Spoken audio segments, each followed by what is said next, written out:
Selepas melabuhkan tirai pemilihan Sabtu lalu, UMNO kini membuat persiapan menghadapi 6 pilihan raya negeri yang bakal diadakan tidak lama lagi. Tidak dinafikan UMNO mempunyai misi sukar mengembalikan kegemilangan lalu berdasarkan prestasi suramnya sejak pilihan raya umum 2018. Namun pemilihan naib presiden dan Majlis Kerja Tertinggi MKT serta pelbagai keputusan mengejutkan di peringkat bahagian membuktikan ahli UMNO tidak kalis perubahan demi kelangsungan parti. Berikut laporan wartawan Juliana Sharin. Ini kali pertama mereka menyandang jawatan naib Presiden UMNO. Namun Menteri Besar Pahang, Datuk Seri Wan Rosdi Wan Ismail dan Ahli Parlimen Titiwangsa, Datuk Seri Johari Abdul Ghani yang juga bekas Menteri Kewangan kedua membawa kekuatan tersendiri untuk meraih undi akar umbi UMNO. Gandengan mereka berdua bersama muka lama Datuk Seri Muhammad Khalid Nordin sebagai naib presiden dilihat memberi suntikan kepada pemugaran UMNO yang menempuhi pelbagai krisis sebelum ini. Begitu juga gabungan muka baru dan lama diangkat mengisi 25 kerusi MKT menunjukkan UMNO melalui proses perubahan.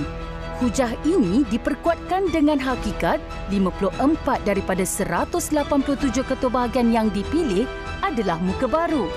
Walaupun BN meraih hanya 30 kerusi parlimen pada PRU 15, perkembangan politik yang menyusul memperlihatkan BN bangkit menjadi rakan utama Pakatan Harapan untuk menubuhkan kerajaan perpaduan bersama gabungan lain dari Sabah dan Sarawak.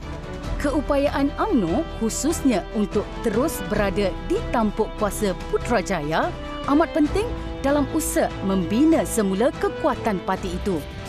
Kalau UMNO jumpa kepada punca kuasa, ini akan memberikan satu kelebihan kepada UMNO untuk memulihkan UMNO itu sendiri. Tetapi kalau UMNO bertindak ataupun memilih untuk tidak bersama dengan punca kuasa, iaitu bersama dengan mana-mana kerajaan, ini akan memberikan satu kelemahan kepada proses pemulihan UMNO. Beliau berkata BN khususnya UMNO mempunyai kematangan politik untuk memastikan kestabilan kerajaan yang diinginkan rakyat bertahan dalam persekitaran politik yang rumit. DNA UMNO yang ada dalam kerajaan hari ini sebenarnya memberikan satu kelebihan bagaimana untuk bekerjasama antara satu sama lain antara UMNO dengan Pakatan Harapan.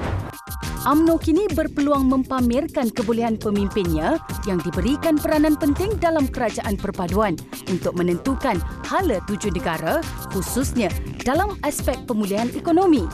Pada masa sama, parti yang berusia hampir 77 tahun ini tidak boleh lagi dibelenggu dengan musuh dalam selimut atau perbalahan sesama pemimpin.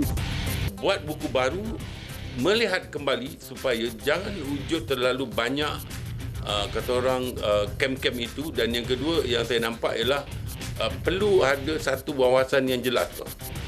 Presiden, timbalan presiden perlu menyenaraikan, mappingkan, petakan apa sebenarnya hala tuju UMNO. Saya yakin kalau isu-isu rakyat yang pertama, isu belia dan isu-isu melibatkan kesukaran kehidupan rakyat itu diberikan perhatian oleh kepimpinan UMNO, UMNO akan mendapat tempat semula dalam kalangan rakyat.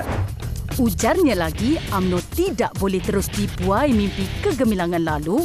Ini kerana parti lawan sudah memalu gendang untuk masuk ke gelanggang pilihan raya negeri di Selangor, Pulau Pinang, Negeri Sembilan, Kedah, Kelantan dan Terengganu tidak lama lagi.